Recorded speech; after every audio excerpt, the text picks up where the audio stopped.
Respected participants, a very warm welcome to JIMA webinar.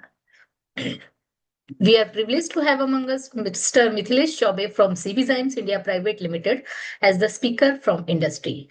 Mr. Mithilesh Chaubey, CMD of CB Zymes, brings over 2 decades of technical and marketing expertise across the distillery, brewing, starching, processing, and feed industries. He holds a bachelor's degree in food technology and a master's in management. Under his leadership, CB Zymes has achieved significant annual growth and successfully expanded operations from biotechnology, grain distillery solutions into cattle feed manufacturing, DDGS trading, and cloud informatics to meet evolving domestic and international market demands. I would now like to invite our knowledge partner to start knowledge share. Over to you, Mr. Chaubey. Yes, ma'am. Thank you. Thanks, ma'am. Welcome, sir. Namaskar, everyone.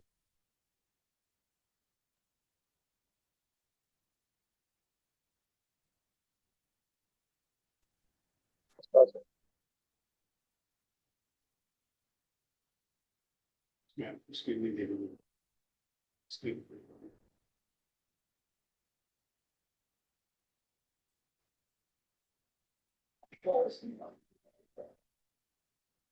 काफी participant नहीं दिख रहे.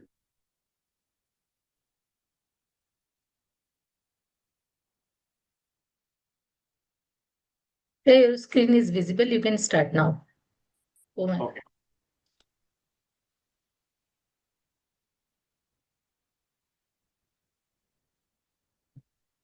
So, first of all, I would like to introduce myself. As ma'am told, my name is Mithilesh Chaubey, and I'm a CMD of CB Group. 15 years I'm having experience, and in same industry, enzyme industry, I worked for 15 years. So, in 2015-16, I started my company, that is CB Group. And CB Group divided in three sectors right now. CB Zymes is biotech sector, and CB Agro Food is feed sector, and CB Cloud is IT sector. So in three sectors we are working right now. So overall, our operation in focused on the grain distillery approach only. Complete our working is around grain distillery. So complete grain distillery center approach we are working right now. Means one handed we are giving the support of chemicals, means supplying enzyme, yeast and all. And another part we are buying with DDGS also. So these kind of business profile we are working right now. So complete aura around distillery zone. The focus is only grain distillery. We have a 400 metric ton per day capacity feed plant that located in Bihar. Around 6,000 metric ton we are trading. Right now we have started one more lab support services, that is PLC system, means lab, portable lab support. One vehicle we are arranging and complete like an ambulance. So SPLC and all system we are going to install in that.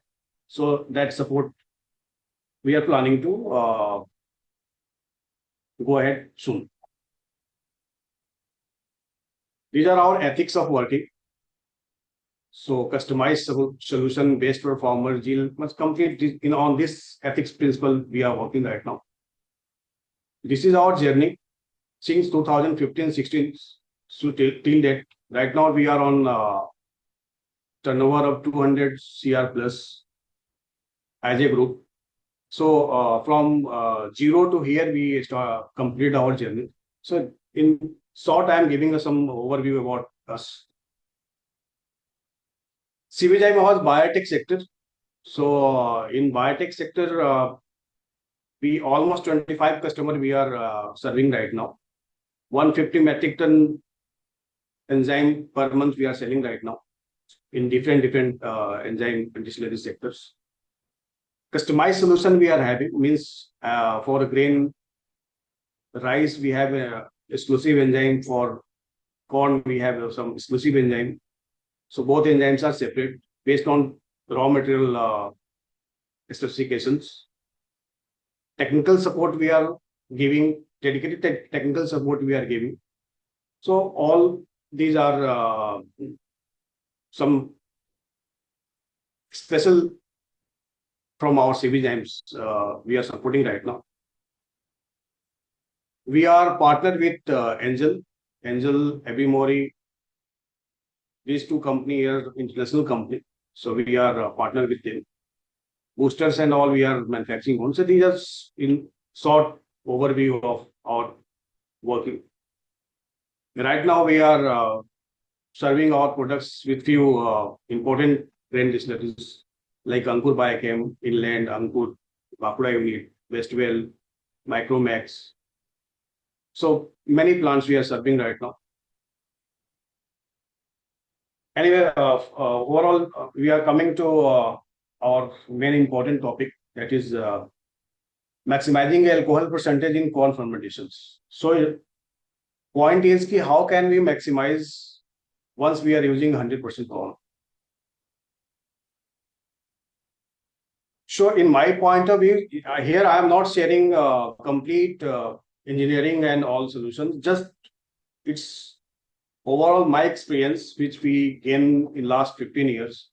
Major challenges I am going to share, what basic things which you need to focus during the regular operations. So overall, for any plants, in my understanding, the first of thing is water, right? So first I'm starting with water only. Once we start, so in any kind of fermentation, maize fermentation or in rice fermentation, in my point of view, first of dryer condensate and RO reject is highly dangerous for fermentations. The highly dangerous for fermentation. In solution, I can tell you ki just avoid uses this dryer condensate and RO reject. Why this dangerous? In next slide, I will tell you. Second thing, recycling of 100% processed condensate. Some plants are trying to recycle processed condensate, but it's dangerous for fermentations. So, आप जब भी higher alcohol की तरफ जाएंगे, it will create a problem. आपको lower alcohol पे तो अच्छा है, चल जाएगा, बट हायर एल्कोहल पे आई थिंक इट्स डेंजरस, आपको स्मूथ फर्मेंटेशन नहीं मिलेगा. तो बेटर है कि आप उसको अवॉइड करते कंडेंसेट को. बट पॉइंट आता है कि कंडेंसेट को अवॉइड कैसे करें, वाटर को मैनेज करना है, वाटर को बैलेंस करना है. सो उस केस में यदि बहुत ही वर्स्ट कंडीशन हो, यदि प्लांट की सिचुएशन सही नहीं हो, लाइक वाटर को कंडेंसेट को जो ट्रीट करने के लिए इवोपरेशन में हो, चाहे आगे पीसीटीपी में हो, यदि वहां नहीं हो रहा, तो then you start using 50% process condensate in liquefaction and rest 50% in cooling tower.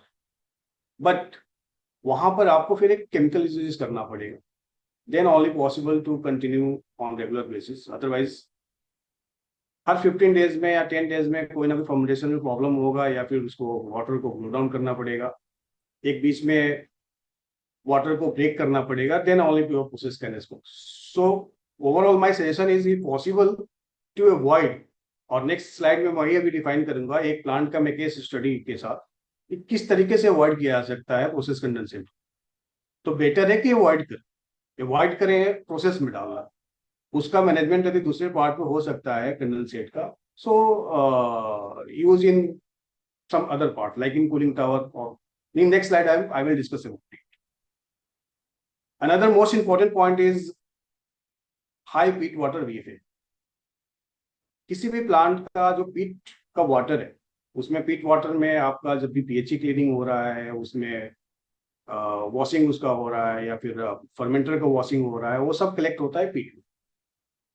जो हाईली कंटेमिनेशन आप हो जाता है और उसका वीएफए हाई कंडीशन में जाता है, वो without cleaning, without low down of VFA हम प्रोसेस में उसको यूज करते हैं. किसी भी प्लांट में जब उसको यूज करेंगे तो आपको हाई फर्मेंटेशन करने में मेज में 100% प्रॉब्लम आए, पॉसिबल नहीं. वो आप वहां से आपके लिक्विफिकेशन का भी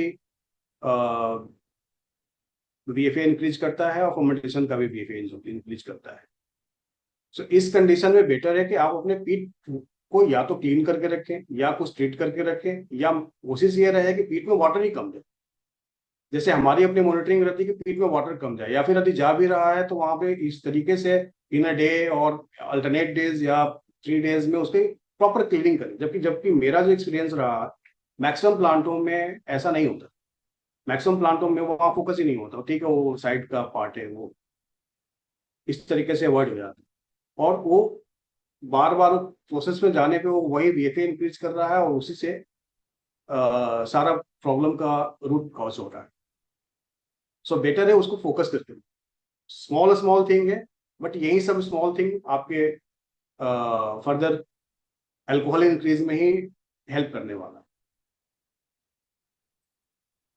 सेकेंड थिंग, एक प्लांट में मुझे देखने को मिला कि कूलिंग टावर का जो ब्लो डाउन है, वो उसको लोग यूज कर रहे थे लिक्विफिकेशन में। मेरा सजेशन रहेगा कि वो बेटर रहेगा आप बिल्कुल ना डालें उसको, वो डालना उचित नहीं होगा, क्योंकि वो अगेन कंटामिनेशन इंक्रीज करेगा, बीएफए इंक्रीज करेगा। It's not good good thing for. आप लोअर एल्कोहल ले रहे हैं, you can go ahead with any conditions. आप लो एल्कोहल है 10%, 11%, 12% एल्कोहल है, उस 10-11% एल्कोहल के लिए आप जैसे भी लगभग हैंडल कर सकते हैं। बट यदि टारगेट हायर मैक्सिमम एल्कोहल, यानी कि मैं इस रेंज के लिए टारगेट लेके चल रहा हूँ, 14+ एल्कोहल लेके चल रहे हैं। एटलीस्ट 14% एल्कोहल हमें अचीव करने के टारगेट बना रहे हैं। अमेजिंग, 100% कॉल, और it's a possible. Already we achieved, already we achieved. और इस तरीके से वो बैलेंस भी होता है। हाई वीएफए लीज, लीज का जब भी ईएनए का प्रोडक्शन होता है तो लीज का वीएफए तो बिल्कुल डाउन होता है, क्योंकि ईएनए में आपका क्योंकि क्वालिटी वहां मेंटेन करना होता था पहले ईएनए वाले प्लांट में, तो आपका लीज का उस तरीके से डीएम वाटर उसका यूज होता था। लेकिन जब से इथेनॉल की सिचुएशन हुआ, इस सिचुएशन में लीज के जो वाटर है, डीएम वाटर ना यूज करके वहां पे other water like process water भी यूज कर लिए, कोई अदर वाटर भी यूज कर लिए। कई जगह मैंने अपनी इस बात को नोटिस किया है कि लीज का वीएफए बढ़ जाता है। उस लीज के वीएफए बढ़ने से भी प्रॉब्लम है। तो आप उसको फोकस करके रखें कि वीएफए उसका इंक्रीज ना हो। थीन स्लोप का वीएफए, अरे थीन स्लोप का वीएफए इट्स ऑब्वियस ही बात है कि जब आप फर्मेंटेशन का वीएफए इंक्रीज करेगा, देन योर थिन स्लोप वीएफए भी डेफिनेटली विल इंक्रीज। और ये सारा जो वीएफए इंक्रीज है या फिर कंटामिनेटेड वाटर का यूजेज है, मेजर कंट्रीब्यूशन किसी भी प्लांट में हाई अल्कोहल नहीं जाने के पीछे यही रीजन होता है। जिसके प्लांट में ये बैलेंस है, उसको हायर अल्कोहल जाने में कभी भी कोई इश्यूज क्रिएट नहीं होता। तो फर्स्ट प्रायोरिटी है वाटर को बैलेंस करना, वाटर को इस सिस्टम से रखना कि फर्मेंटेशन में प्रॉब्लम न क्रिएट हो। बट बहुत सारे डिस्टिलरीज का पॉइंट्स ये होता है कि भाई हमारा प्लांट तो चल रहा है, या फिर हम वाटर को जो जिस तरीके से बैलेंस कर रहे हैं उसमें हम कॉस्टिंग नहीं बढ़ा सकते, पीछे कूलिंग टावर के साइड में हो चाहे वहां भी। हमारी अपनी एनालिसिस है कि आप एक बार रिव्यू करो कि वहां कॉस्ट कितना लग रहा है, और उस कॉस्ट को आप इनपुट करके जब जो इधर बेनिफिट आप पास आउट करने वाले हो फर्मेंटेशन से, हायर एल्कोहल से, प्रोडक्शन से, फर्मेंटेशन की एफिशिएंसी से, रिकवरी से, उसका कॉस्ट और उधर के कॉस्ट को कैलकुलेट करो, और फिर इस सोल्यूशन पे डिस्कशन करें कि हाँ ये होना चाहिए कि नहीं होना चाहिए। एक जनरल सा परसेप्शन है हमारे सारे प्लांटों में, कुछ प्लांटों में इस तरीके से कि नहीं ठीक है हम वहाँ केमिकल यूज नहीं कर रहे, हमने कॉस्ट बचा ली। बट आपने कॉस्ट बचाया नहीं, अच्छा खासा गवाया है दूसरी साइड में। So major focus is water. अच्छा, इंपॉर्टेंट थिंग इज कि वाटर को मैनेज कैसे करें, तो मैं अपने नेक्स्ट स्लाइड में वही आता हूँ। मैंने एक केस स्टडी लिया है, एक 130 केल का दी प्रोडक्शन है, 130 केल पीडी के प्लांट के प्रोडक्शन का एक स्टडी है ये, कि किस तरीके से वाटर को मैनेज किया सकता है। मैं सेम चीज कई सारे प्लांटों में इंप्लीमेंट कम कर रहे हैं, और इस इंप्लीमेंटेशन से वाटर भी बैलेंस है और एल्कोहल भी गेन। राइस के केस में 16+ एल्कोहल भी गेन हो रहा है, मक्के के केस में 14% अल्कोहल गेन हो रहा है और स्मूथली गेन हो रहा है without any hindrance, recovery, yield, सारा कुछ बेटर कंडीशन। अच्छा, वो साइकिल क्या है? आप सिंपल से यदि 130 KL का कैपेसिटी हम लेते हैं तो हमारे पास जो वॉश डिस्टिल होता है, यानी कि पर डे जो वॉश रिक्वायरमेंट होता है 928। उस 928 का थिन स्लोप से जो मतलब कंप्लीट आप देखोगे तो डायरेक्टली पॉइंट्स पे हम देखते हैं कंडेंसेट कहाँ जा रहा है। कंडेंसेट को पीसीटीपी में, पीसीटीपी से RO reject, RO permit, means जो कंडेंसेट को आरओ परमिट से करके कूलिंग टावर में ऐड कर रहा है। मैक्सिमम प्लांटों में क्या हम कर देते हैं, कूलिंग टावर में फ्रेश वाटर यूज करेंगे और प्रोसेस में कंडेंसेट पूरा यूज कर लेंगे या 50% यूज कर लेंगे। सो वाटर का यूजेज उतना ही है, प्लेसेस, प्लेस जो है वो डिफरेंट है। आप कहाँ यूजेस करना चाह रहे हो, इट्स डिपेंड। आप कूलिंग टावर में यूज करना चाह रहे हो कि लिक्विफिकेशन में यूज करना चाहते हैं। इस पूरे साइकिल में जो दिख रहा है उसमें कंडेंसेट जो जा रहा है आरओ परमिट के थ्रू होकर कूलिंग टावर में गया। आरओ रिजेक्ट जहां भी मैं डेंजर का साइन दे रहा हूं, it's highly dangerous for east. किसी भी प्लांट का डिस्टर्बेंस क्रिएट करना हो और डिस्टर्बेंस हो रहा है, उसका सबसे बड़ा जो रूट कॉज है वो आरओ रिजेक्ट है। आरओ रिजेक्ट का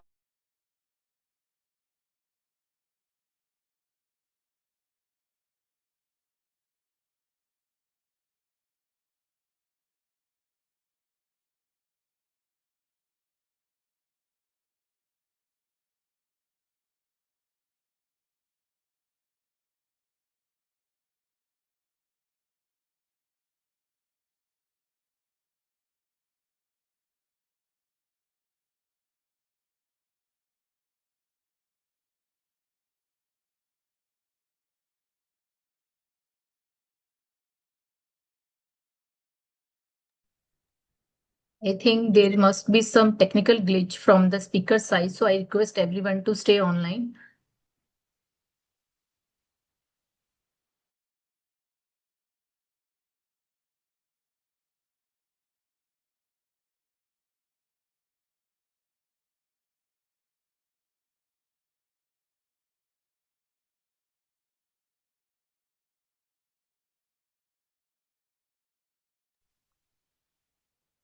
So the speaker is joining within a second. I request everyone to please stay online.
Sir, you are on mute. Please unmute yourself. We are not able to listen you.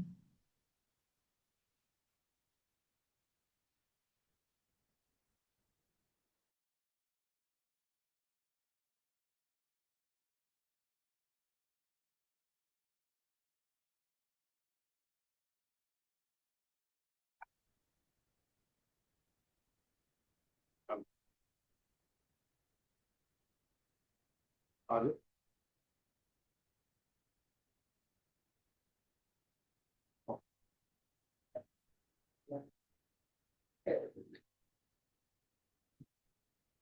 Sorry everyone.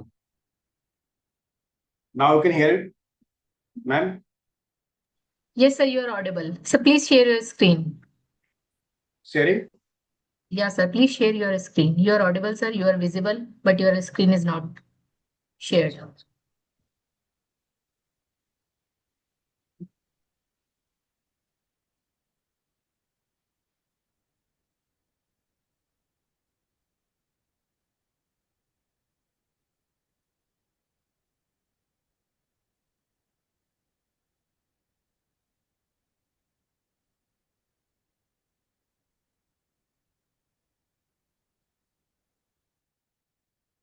Now screen is okay, ma'am.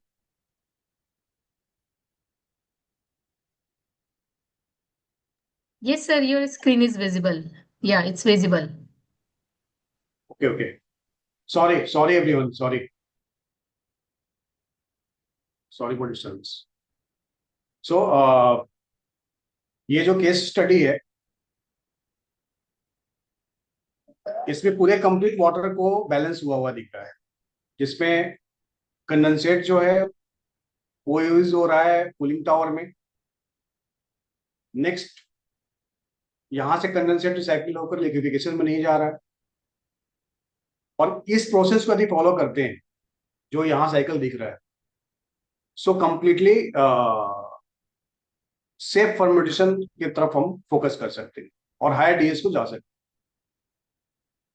उसके next step में दिखा रहा है कि cooling tower की जो capacity यदि 300 KL 450 KL का है, उसको आप लो डाउन जो है वो आप रिसाइकिल यूज कर रहे हो। आरओ परमिट जो है, सॉरी, कंडेंसेट जो है उसको आप कूलिंग टावर में यूज कर रहे हो। रिजेक्ट्स जो है या तो स्प्रिंकल कर रहे हैं एस पे और उस पे बॉयलर साइड में या रोड पे, उसको दोबारा किसी भी आरओ रिजेक्ट्स को और कंडेंसेट ड्रायर कंडेंसेट को लिक्विफिकेशन यूज नहीं कर रहे हैं। यदि इस सिस्टम को हम फॉलो करते हैं, in this case fermentation is safe. आपके हाई एल्कोहल जाने में बिल्कुल भी प्रॉब्लम नहीं आने में। आप डीएस इंक्रीज करोगे, 14% एल्कोहल अचीव करने में कोई हिंड्रेंस नहीं आए। सो ये वाटर का कंप्लीट बैलेंस है। यदि कोई इसमें क्वेश्चन है तो आप पूछ सकते हैं।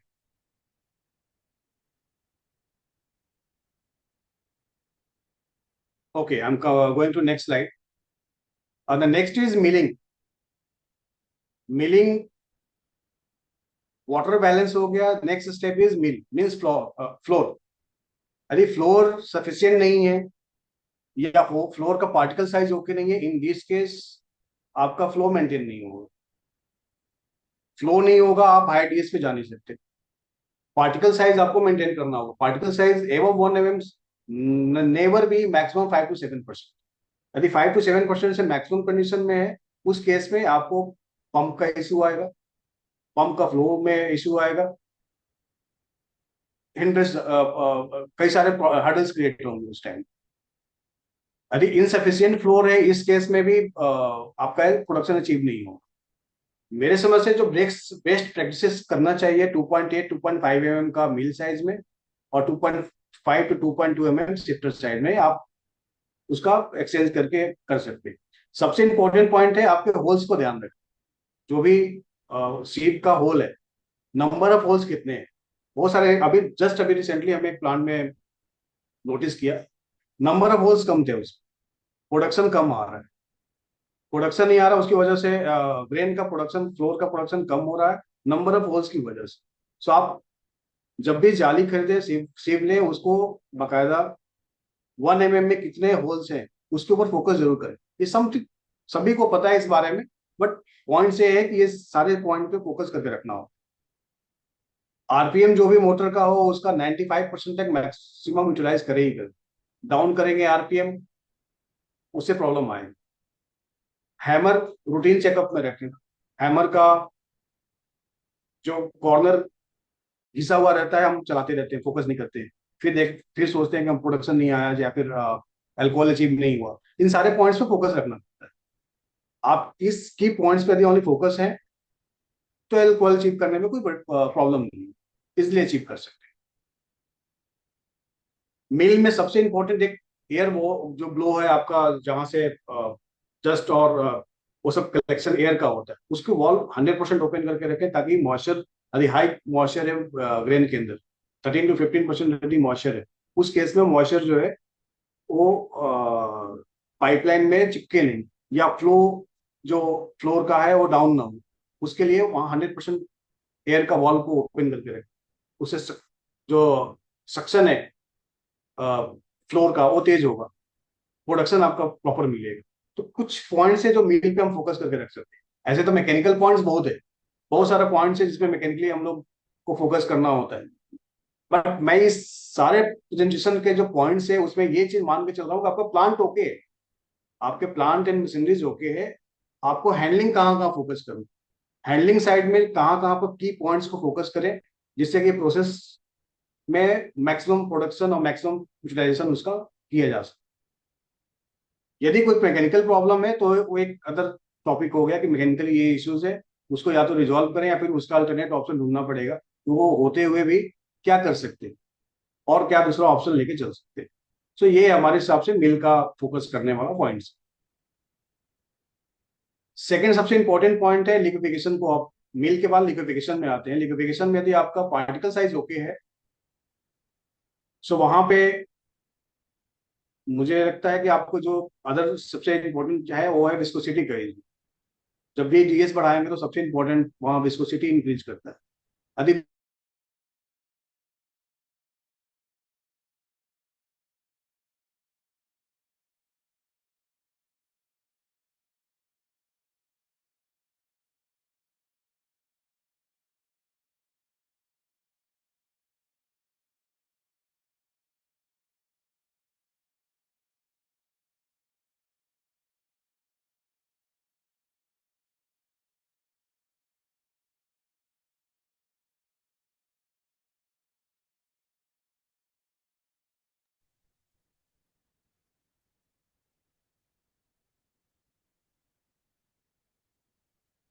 I request everyone to please stay connected.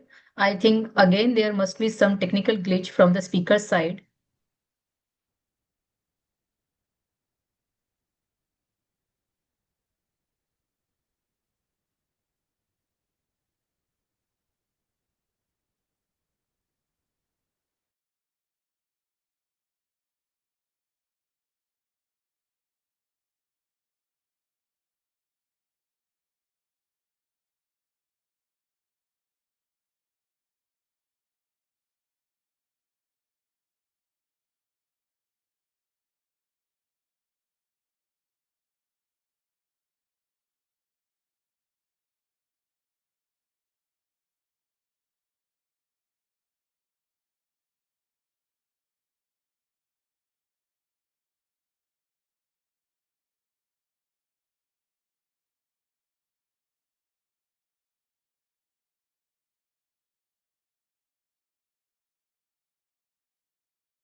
क्या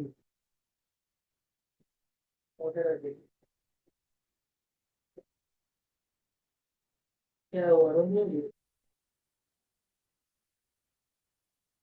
वो सही है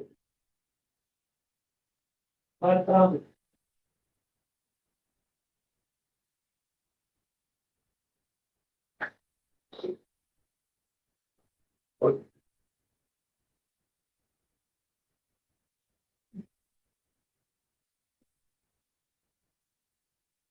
नॉविजल में दिख रहा है सर, बिल्कुल चल रहा है। You can continue. Sorry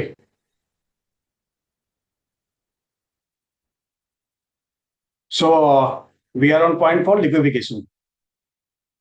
so liquefaction में मेजर इशू क्या है, विस्कोसिटी का है। विस्कोसिटी आपके ग्रेन में फाइन पार्टिकल्स हो, पार्टिकल्स यदि ज्यादा हो, हायर पार्टिकल साइज ज्यादा हो, in both case viscosity will disturb. So दोनों को एड्रेस करना है, जो मिल के पॉइंट से हम एड्रेस करते हुए पीछे डिस्कशन किए। मोस्ट इंपॉर्टेंट जो कंट्रीब्यूशन है वो एंजाइम्स का है यहाँ पर। एंजाइम्स इस तरीके से डिजाइन होने चाहिए जिससे विस्कोसिटी मैक्सिमम डीएस पे जाने के बाद भी एड्रेस हो। विस्कोसिटी आज की डेट, आजकल जो एंजाइम्स आ रहे हैं, लिक्विफिकेशन एंजाइम्स जो आ रहे हैं, उसमें ओनली अल्फा एमाइलेज का कोई रोल नहीं रह गया है।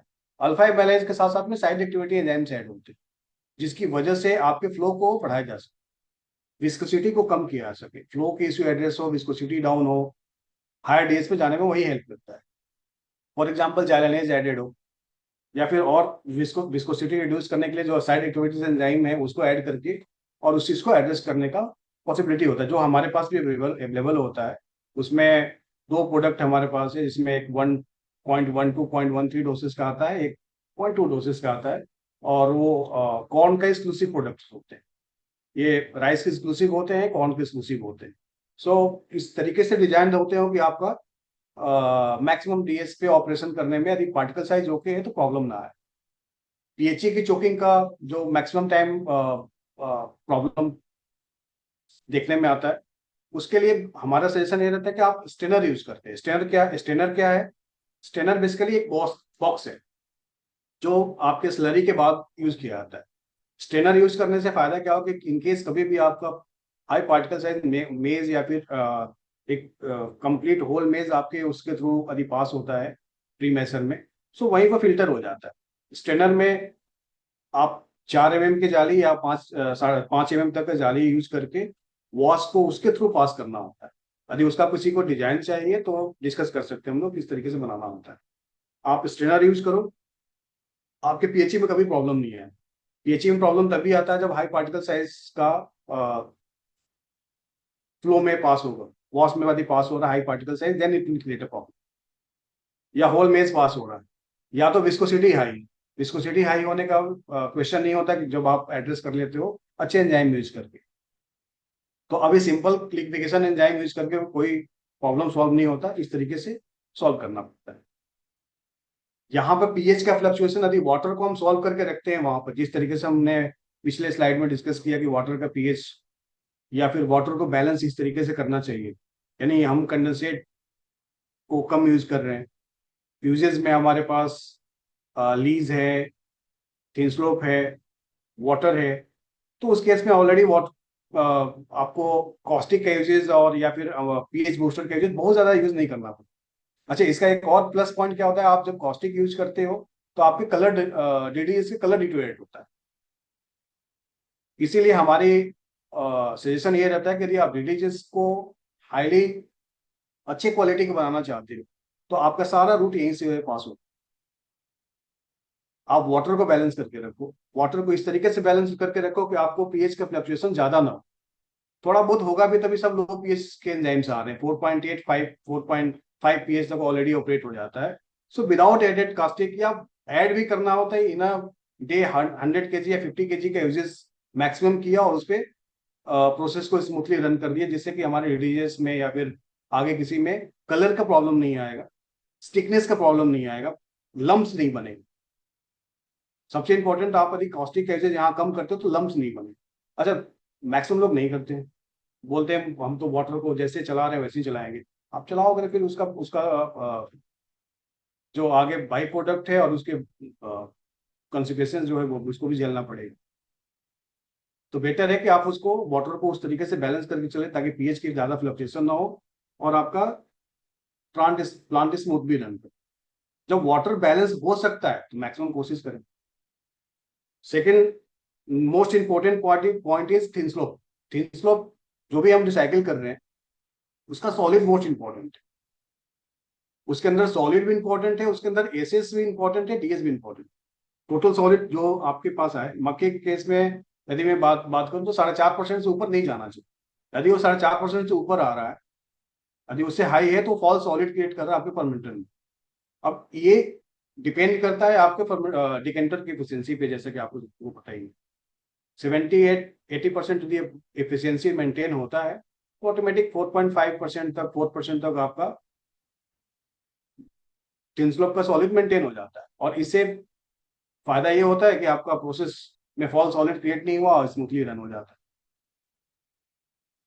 इन केस कोई चैलेंजेस है तो फिर उसको एड्रेस करने के अलग तरीके होंगे, या फिर इवोपरेशन में कुछ और एक्स्ट्रा फीड करके, या फिर इधर में वाटर के साथ अदर सोल्यूशन को ढूंढा जा सकता है, बट स्टैंडर्ड वे में यही होना चाहिए। तो ये आपका इंपॉर्टेंट कुछ पॉइंट्स है। सबसे इंपॉर्टेंट एक और पॉइंट्स है जो कि सीआईपी के क्लीनिंग, सीआईपी है लिक्विफिकेशन का। सीआईपी मुझे लगता है अल्टरनेट 15 डेज में या वंस इन अ वीक यदि हम करते हैं तो कंटामिनेशन पास होने का कोई चांसेस नहीं होते। अच्छा, ये सारे पॉइंट्स जब भी हम अपना फोकस प्रोसेस में इन्वॉल्व रहते हैं तो हम बाकायदा इस चीजों पर फोकस रखते हैं। इससे क्या फायदा होता है कि आपके कंटिन्यू प्रोसेस की एफिशिएंसी मेंटेन रहता है। Next most important is fermentation. Fermentation में सबसे इंपॉर्टेंट जो पार्ट है वो है प्री फर्मेंटर यानी कि पीएफ का। यदि पीएफ ओके तो almost 50% fermentation is okay. 50% fermentation आपको ग्रेन को देखना नहीं पड़ता, पीएफ ओके होना चाहिए। पीएफ के केस में सबसे इंपॉर्टेंट आपका स्पार्जर है।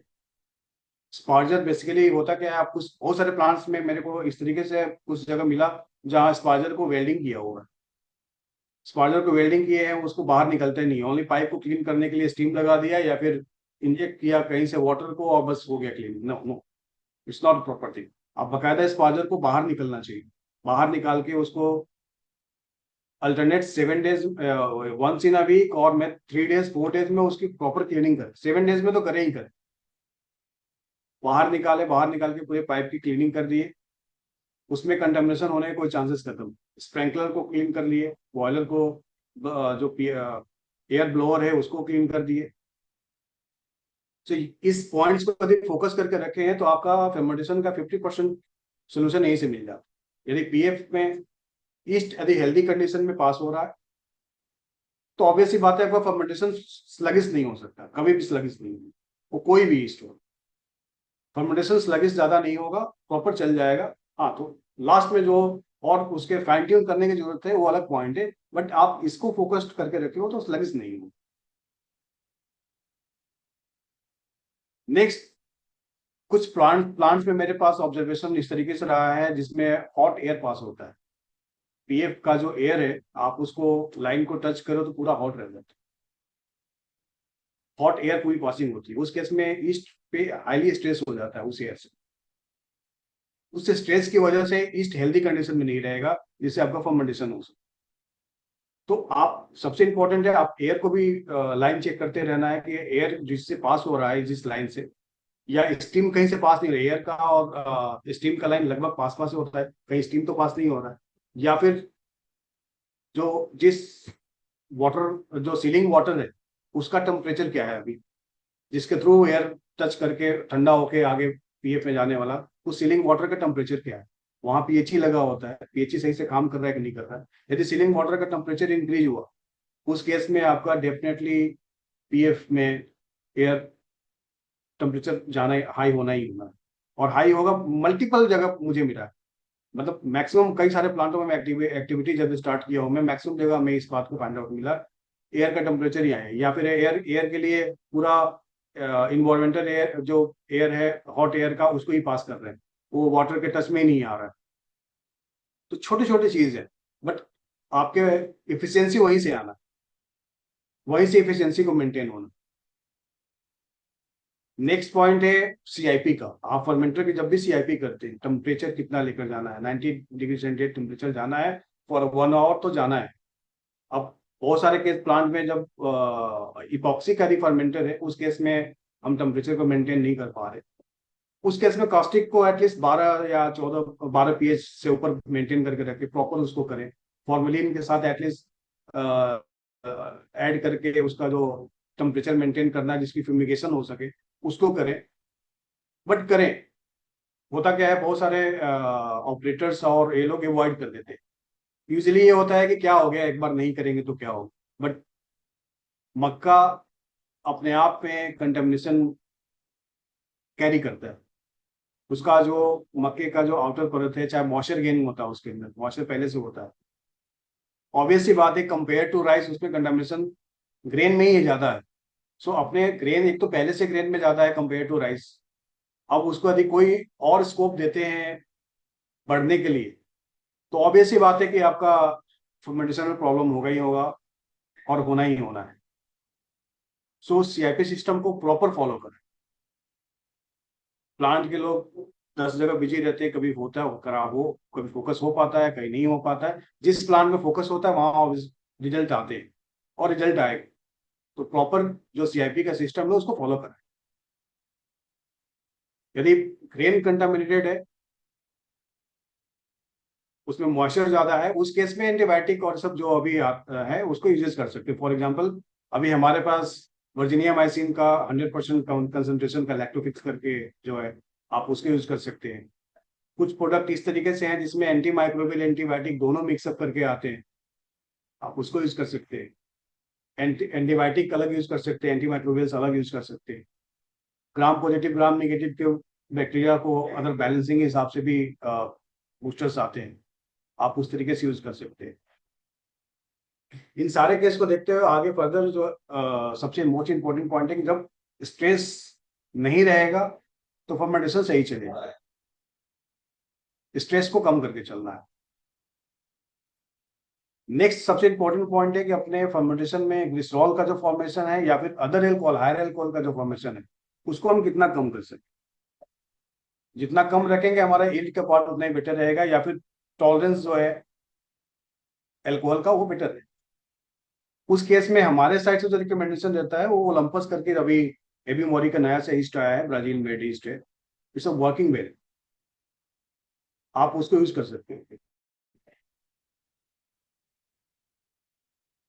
अनदर सबसे इंपॉर्टेंट पॉइंट है रेसिडुअल स्टार्च का। जो हाई डीएस जाते हैं तो उस केस में रेसिडुअल स्टार्च ऑब्वियस सी बात है ज्यादा जाएगा कंपेयर टू लोअर एल्कोहल। उस केस में जो हमारे पास जो अवेलेबिलिटी होती है वो उसमें कॉर्न एक्सक्लूसिव एंजाइम्स होते हैं, जिसके अंदर एक्स्ट्रा एडेड एंजाइम होता है, लाइक फंगल अल्फा एमाइलेज, कोलोनेज, टेलोनेज का अलग अलग रोल होता है। For example alpha fungal alpha amylase है, वो लो टेम्परेचर अल्फा एमाइलेज होता है। यदि कुछ इस तरीके से स्टार्च बैलेंस हो जाता है जो लिक्विफिकेशन में कन्वर्ट नहीं हुआ है, वो आपके फर्मेंटर में आया, उस वहां पे उसको कन्वर्ट करने का चांसेस होता है। उन्होंने का सेम वही वर्क है कि 1/6 ब्रांचेस को ब्रेक ब्रेक करके आप उसको अनकन्वर्टेबल जो भी अभी स्टार्च है उसको कन्वर्टेबल फॉर्म में लेकर आ जाए। ये सब एंजाइम ऑलरेडी कॉर्न एक्सक्लूसिव जो एंजाइम है ग्लूकोएमाइलेज का, उसके साथ ब्लेंडेड होता है। यदि इस पैटर्न पे है कि और एक्स्ट्रा ऐड करने की जरूरत है, तो हमारे पास एक्सक्लूसिव अलग से भी अवेलेबल होते हैं, आप उसको भी ऐड करके सकते हो। आप अपनी रेसिपी अपने से आप रेडी कर सकते हो कस्टमाइज फॉर्म में, कि हमारे पास फॉर एग्जांपल ग्रेन हमारे पास ऐसा आया जो फाइबर ज्यादा पोर्शन है, फाइबर ज्यादा है, स्टार्च कम कंटेंट में। मेज भी आते हैं A B C D, 2 3 grading का मेज आता है। ए वाला मैक्सिमम पोल्ट्री वाले में यूज हो जाता है, B और C मैक्सिमम पास होता है डिस्लरी में। कुछ ऐसे बायर हैं जो ए बाइंग कर रहे हैं ए ग्रेड का मेज में, उनके लिए वेल एंड गुड है। लेकिन B और C यदि ग्रेड का यूज कर रहे हैं, उस केस में फाइबर ज्यादा है, फाइबर बाउंडेड स्टार्च ज्यादा है, उस केस में एडिशनल एंजाइम्स की जरूरत पड़ती है। और उसको ब्रेक डाउन करने के लिए जो इस तरीके से स्टार्च है जो फाइबर के साथ ज्यादा अटैच है, प्रोटीन के साथ ज्यादा कम्प्लेक्स के साथ अटैच्ड है, उसको फ्री करें ताकि मैक्सिमम यील्ड की तरफ पहुंचा जा सके। सो ये सारे आप पॉइंट्स को ध्यान रख सकते हैं in case of higher DS. So it will be much better and healthier. यदि ये सारा सोल्यूशन पे हम वर्किंग करते हैं, इस केस में ऑब्वियस सी बात है कि डीडीएस का कलर आपका बेटर होने वाला है. और डीडीएस का यदि बेटर कलर आ रहा है, उस केस में सेल्फ इंडिकेशन होता है कि आपका फर्मेंटेशन अच्छा चल रहा है. अदरवाइज अदर पॉइंट है कि आपका ड्रायर नहीं काम कर रहा है, चाहे कोई प्रॉब्लम हो रहा है उसमें. अदरवाइज ड्रायर यदि अपने वेल कंडीशन में है और फर्मेंटेशन आपका ओके आ रहा है, residual starch residual sugar okay है, अपने नॉर्म्स में है, सो कलर बेटर आए. ये इन केस यदि ग्रेन ही खराब है तो कलर ऑब्वियसली बात है डाउन आएगा. उस केस में आप नेचुरल कलर यूज कर सकते हैं. नेचुरल कलर में आते हैं हमारे पास, ओटेरा कंपनी के कलर आते हैं, वो सब आप यूज कर सकते हैं. सो ये सारे पॉइंट्स हैं. और मेरे मेरे तरफ से ऑलमोस्ट पॉइंट्स कवर हो चुके हैं. और thanks thanks for joining all. यदि कोई पॉइंट्स है तो आप डिस्कस कर सकते हैं. Ma'am. The session is now open for queries. If anybody is having any kind of doubts, you can please go ahead and ask.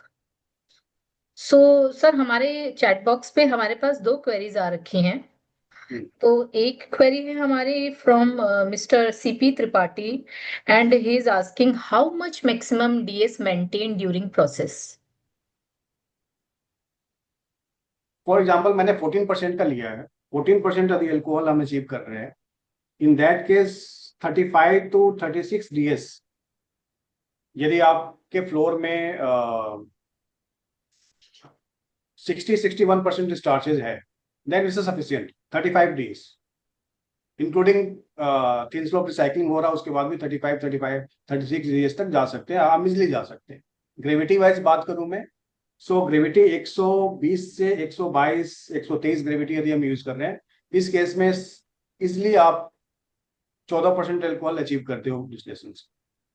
और ये प्रैक्टिकल हमने गेन किया और कर रहे हैं. The next query is from Mr. Ashit Joker and he's asking, sir, what effect on corn oil production using these enzymes? Basically, what is the effect of these corn oil on आपका production? आपका corn का जो oil decide हो रहा है, वो basically आप किस क्वालिटी का कॉर्न है और कितना परसेंट ऑयल है, उससे एक्सट्रैक्शन आ रहा है.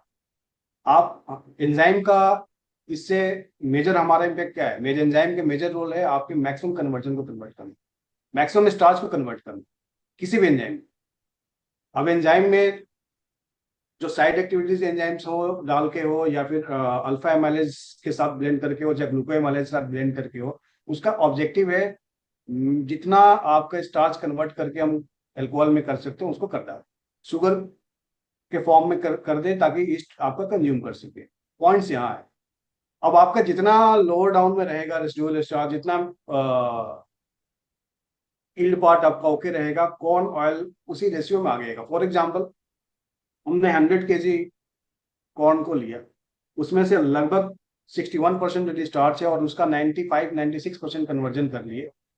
उस केस में हमारे पास मैक्सिमम पोर्शन इस तरीके से आएगा जो रेसिड्यू डीडीएस के फॉर्म में, जिसमें कि स्टार्च एक्सट्रैक्टेड फॉर्म में हो, तो उसका कॉर्न ऑयल अच्छा निकल कर आ जाएगा, ज्यादा निकल कर आ जाएगा. यदि स्टार्च ज्यादा बचा हुआ है तो उसका वॉल्यूम पर ज्यादा होगा, उसमें जो परसेंटेज आप काउंट करोगे तो कम हो जाएगा. तो डिपेंड कर रहा है कन्वर्जन. आप मैक्सिमम कन्वर्जन कराने में फोकस करो, ऑटोमेटिक आपका कॉर्न ऑयल का परसेंटेज कैलकुलेट किस पे हो रहा है? आपके डीडीएस के वेट पे. डीडीएस कितना निकला आपका, यदि कन्वर्जन यहाँ ओके है, फॉर एग्जाम्पल आपने 100 केजी से 40 केजी यदि आपने गेन किया है डीडीएस, और आप कन्वर्जन करने के बाद 39 केजी कर चुके हो, तो 39 केजी में परसेंटेज बढ़ के आएगा, 40 केजी में रिड्यूस हो जाएगा. सो आपका डिपेंडेंट कहाँ हुआ? आपके मैक्सिमम कन्वर्जन. सो एंजाइम का रोल कन्वर्जन पे आया, और कन्वर्जन जितना मैक्सिमम होगा उसकी रेशियो से आपके कॉर्न पे ऑयल का परसेंटेज आपको अपने अपनी कैलकुलेशन दिखने. डायरेक्ट कनेक्शन यदि मैं बात करूं, यदि जो एक्चुअल कंडीशन, ये कहने की बात है कि हम ऐसा एंजाइम यूज करेंगे कि आपका कॉर्न ऑयल का प्रोडक्शन बढ़ जाएगा, बट वो बढ़ता किस वे में है? बढ़ता इस वे में कि आपका कन्वर्जन मैक्सिमम करना. Maximum Okay, sir. कन्वर्जन आप स्टार्च का कर दें, आपका अभी कुछ रिसेंटली इस तरीके से भी एक्टिविटी हो रही है कि आपके प्रोटीन का भी कन्वर्जन करा दे, क्योंकि 28% प्रोटीन है आपके मेज के अंदर, उसमें कुछ इस तरीके से कन्वर्ट कर दे प्रोटीज डाल के, जिससे कि 28% का 32-33% या तो कुछ और इंक्रीज कर जाए, वहां का जो प्रोटीन है वो ईस्ट कंज्यूम कर ले। उस केस में आपका वॉल्यूम डीडीएस का वॉल्यूम रिड्यूस हुआ, वॉल्यूम रिड्यूस हुआ और आयल का परसेंटेज आपको ज्यादा दिखता है। सो ओवरऑल फोकस जो है वो कन्वर्जन पे है। Yes ma'am.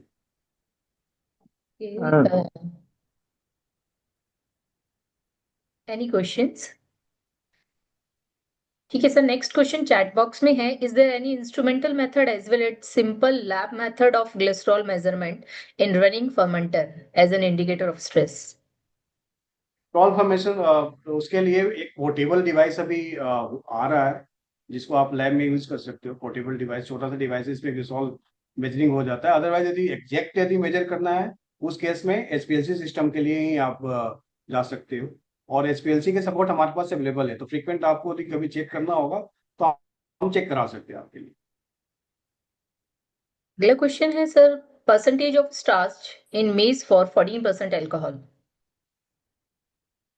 Percentage of starch, percentage of percentage of starch in maize for 14% alcohol? किसी भी परसेंटेज का हो, आपका 59 से 60 तक किसी भी रेंज का हो, 14% अल्कोहल अचीव हो सकता है। टीएस पे डिपेंड है, न कि स्टार्च के परसेंटेज पे। 61 वाला भी काम करेगा, 59 वाला भी काम। हाँ, ये है कि 61% का जो स्टार्च है उसका यदि 35 डेज पे काम कर रहा है तो 59% वाला जो स्टार्च है वो 36 डेज तक जाएगा, डीएस इंक्रीज होगा। Okay, sir. Next question is, have you ever tried to remove the alcohol from the fermentation while fermentation is going on to skew the reaction towards alcohol formation inside drug recovery? Pardon please? Sir, have you ever tried to remove the alcohol from fermentation while fermentation is going on to skew the reaction towards alcohol formation? No, we not expect. Okay. So the next question is, how much sugar load can be handled by Olympus yeast? It's almoस्ट 11%। 11% तक हमने tolerance को check किया है, और even प्रशांत sir का plant है, it's वेस्टवेल, वहाँ पे एक एनीवे सॉरी मैं प्लांट का नाम ले लिया, सॉरी। मैंने ऑलरेडी केस देखा है जिसमें फास्ट फर्मेंटेशन फीलिंग है। हमारे पास फीलिंग ऑलमोस्ट 11-12 आवर्स का ही ऑनली है। उस केस में आपको अल्कोहल परसेंटेज अचीव करने के लिए फीलिंग को फास्ट करना पड़ता है। उस केस में शुगर कंसेंट्रेशन हाई होता है, क्योंकि आपको लिमिटेड टाइम में फीलिंग करना है। 11 घंटे में फीलिंग करता है। यूजुअल जो फर्मेंटेशन फीलिंग का टाइम होता है वो 16 आवर एम टू 18 आवर्स का होता है, स्टैंडर्ड जो होता है। और जिसका कुछ और डिले होता है वो 24 आवर तक होता है। 24 आवर मेरे समझ से बेटर नहीं होता, 16 to 18 आवर्स बेस्ट होता है। लेकिन कुछ केस में जहाँ 10 से 11 घंटे में फीलिंग करना होता है, उस केस में हमने ऑलरेडी हम रन कर रहे हैं अभी फिलहाल वो भी स्टेज में। उस केस में आपको हमने 11% तक का टॉलरेंस को इजिली टैकल किया है, और स्मूथ फर्मेंटेशन के साथ। Okay, sir. The next question is, how much maximum alcohol percentage is getting in Indian country in maize and broken rice? 16 to 17% in rice, 16 to 17. 16% we are getting on regular basis, 16.2, 16.5 on regular basis we are getting in one plant, जहाँ की water पूरा complete balance है, बढ़िया है। और मेज के case में 14 to 14.5% के बीच में हमने gain on regular basis. Yes, sir. The next question is, we use Olympus yeast on trial run basis. That time we face two problems. One is pH of final fermenter on setup 3.4, and the second is cell of PF not more than 180 into 10. Again, it's a problem of water, not yeast. And this one is I am trying to tell you. आप इसमें उस जो भी condition होगा उस stage का आप analysis करना, वाटर का बैलेंस डिस्टर्ब होगा, वहां वाटर बैलेंस नहीं होगा। 3.4 यदि पीएच आ रहा है वो ईस्ट के कंट्रीब्यूशन से नहीं होगा, वो बैक्टीरियल कंट्रीब्यूशन हो सकता।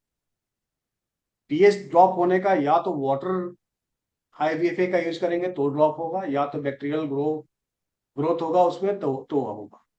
दो ही कंडीशन में पीएच ड्रॉप हो सकता है। और यदि सेल आपका डेट डाउन हो रहा है, 180 आ रहा है, definitely you just check your PF. PF में या तो एयर सफिशिएंट नहीं है, या तो स्पार्जर ठीक नहीं है। मेजर दो दो इशू होना ही होना है, 110%। स्पार्जर आप प्रॉपर क्लीन करा दो, ये पीएच आपका ड्रॉपिंग बंद हो जाएगा, इमीडिएट बंद हो जाएगा। That yes, our wire. Sir हमारा बीएफए मेंटेन था, 450 के अराउंड बीएफए था, तो वाटर क्वालिटी या बीएफए का तो कुछ इशू नहीं था उस केस में। हाँ, तो फिर स्पार्जर क्लीन करने की जरूरत है। स्पार्जर के एक बार क्लीन नहीं करा नहीं सर, हमने सब कुछ ट्राई कर लिया, वी रेन 4-5 फर्मेंटर्स, और हमने स्पार्जर भी क्लीन किया, सब कुछ किया है। एक दो फर्मेंटर भी used only process water, but we are using FCI rice that time. तो आपका पीएच ड्रॉप हो रहा था। हाँ, पीएच ड्रॉप हो रहा था। ऐसा पॉसिबल नहीं होता, बट यदि हो रहा होगा तो उस कंडीशन में देखना पड़ेगा कि किस वजह से और हो रहा है। क्योंकि यदि ईस्ट पे बैक्टीरियल लोड होगा, बैक्टीरिया का लोड होगा उसके ऊपर ईस्ट का, तो उस केस में वो ईस्ट कंट्रीब्यूट करेगा। यदि बैक्टीरियल लोड ईस्ट के साथ नहीं है तो उसका कंट्रीब्यूशन नहीं आ सकता। हो सकता है कि बैच में बैक्टीरियल लोड हो, या हो सकता है कि मेरे को एलबी का कुछ सेल में दिखा नहीं था सर, और वीएफए भी कंट्रोल था, इसके लिए हम लोग क्वेश्चन कर रहे पॉसिबल है कि उस बैच में आपका बैक्टीरियल लोड या तो ईस्ट में होगा। मैं थे। ओके। कंडीशन बोल रहा हूँ, क्योंकि ये तभी पॉसिबल है जब बैक्टीरियल लोड आएगा। बैक्टीरियल लोड आने के कई सारे पैरामीटर्स होते हैं, ईस्ट से भी पॉसिबल हो सकता है जैसे आप बोल रहे हो। अदर अदर क्योंकि हमने बहुत सारे प्लांट में देखा है, बहुत टाइम से देख रहे हैं, ऐसा पॉसिबल नहीं होता है ईस्ट में, क्योंकि ईस्ट जो बनता है और पैक होता है वो इतने ड्यूरेबल, चूंकि 2 साल का होता है। यदि वो थोड़ा सा भी बैक्टीरियल लोड लोड होगा उसके ऊपर, उस केस में ईस्ट में लम्स आ जाएंगे, और लम्स आने के साथ साथ में वो पैकेज कंडीशन में ही वो स्पॉइल हो जाएगा, वो ऐसे फ्रेश फ्रेश फॉर्म में नहीं दिखेगी। तो चांसेस कम होते हैं, बट इनकेस हो सकता है पॉसिबिलिटी हो वहां पे, क्योंकि ये भी फर्मेंटेशन से आता है। ईस्ट का जो बनने का जो प्रोसेस है वो भी क्या है, कल्चर है। मोलासेस के ऊपर यस सर, यस। उसकी फिर ड्राइंग होती है। सर एक क्वेश्चन और था, जो हमारा डीएस ज्यादा रहेगा सर 35 तक, उस केस में आरएसटी कितना बचेगा सर? सर डिपेंड कर रहा है कि कितना कैसे ऑपरेशन कर रहे हैं। मैं ये जो क्वेश्चन है ना, थोड़ा सा कॉम्प्लेक्स हमारी समस्या हो जाता है। वजह क्या है कि जहाँ पे कुछ लिक्विफिकेशन का रिटेंशन ज्यादा है वहाँ उस केस में कम है, जहाँ लिक्विफिकेशन कम है वहाँ पे थोड़ा आरएसटी ज्यादा है। सो रेंज हम डिस्कस कर सकते हैं, और रेंज सर कितना रिटेंशन देना पड़ता है सर? मतलब नॉर्मली हम लोग के प्लांट पे 3 घंटा रिटेंशन है लिक्विफेक्शन, जेट कुकर भी है। केस में जब तो हाई डीएस हम जा रहे हैं, सो मेरे समझ से 4.5 आवर यदि हम यदि रिटेन कर रहे हैं with jet cooker, so it's a better. क्योंकि हमने मैक्सिमम 34-35 डीएस अभी चलाया है, 38 आपने बोला कि 38 डीएस चला सकते हैं। 35 to 36 में 14% अचीव हो जाता है, यदि आपका 61% 60-61% स्टार्स फ्लोर में आ रहा है तो। 61%। सर हम 13.5 तक अचीव कर पाए अल्कोहल 35.8 डीएस पे। हाँ, उस केस में सर आरएसटी का रेंज क्या रहेगा हमारा? मेरे समझ से जो आरएसटी का रेंज होगा वो 1.5 to 1.7 1.75 के रेंज के आसपास में आएगा आपके पास, जो आरएसटी का रेंज रहेगा।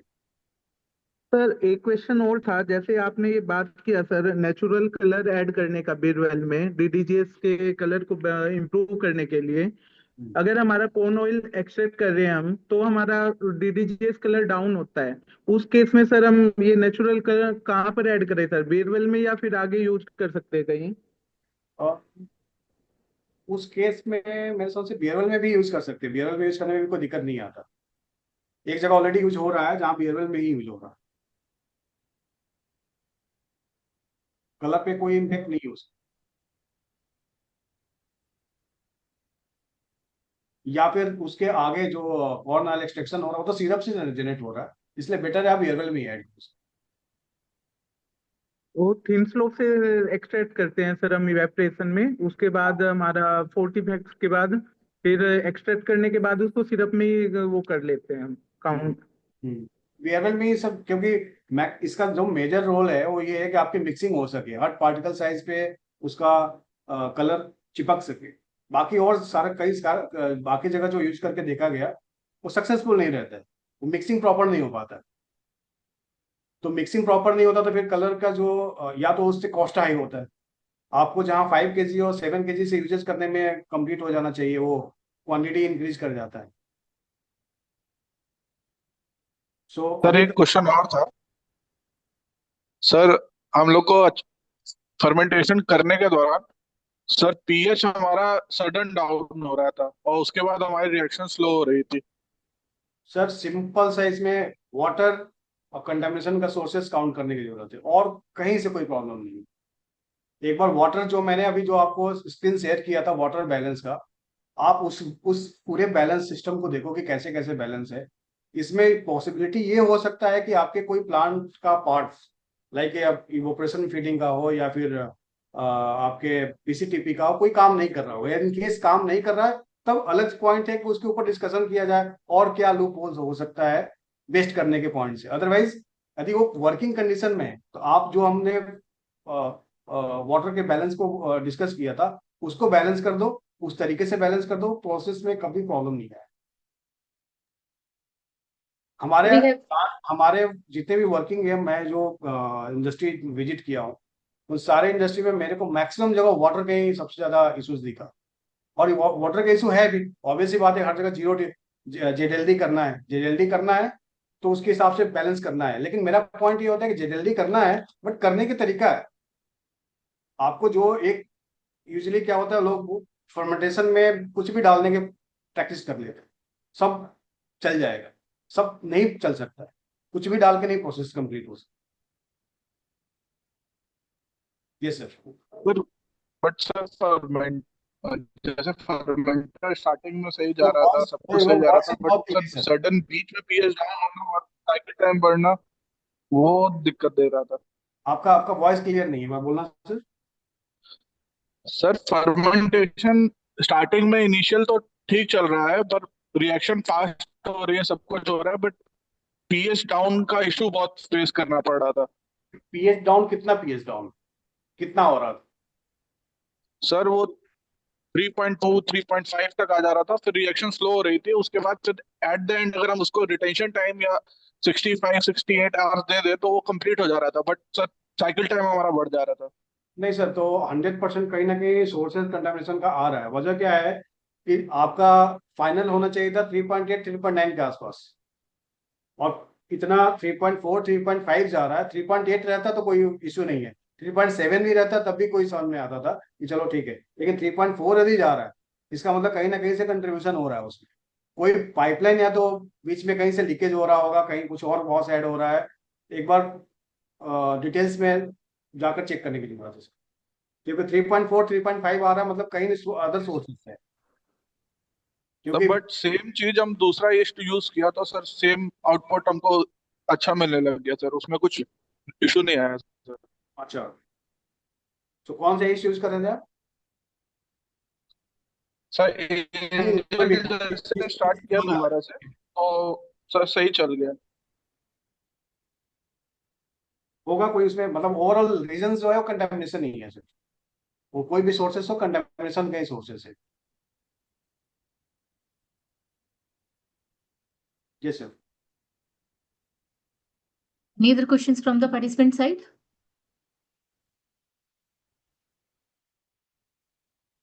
So since there is no more questions from the participant side, let us conclude the webinar.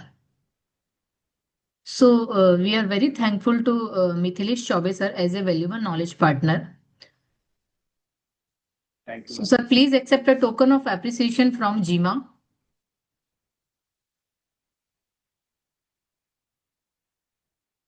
Thank you ma'am. So thank you once again. Thank you everyone for your valuable time and participation. Good evening, everyone. Good good evening, evening. नमस्कार thank नमस्कार। You. नमस्कार sir.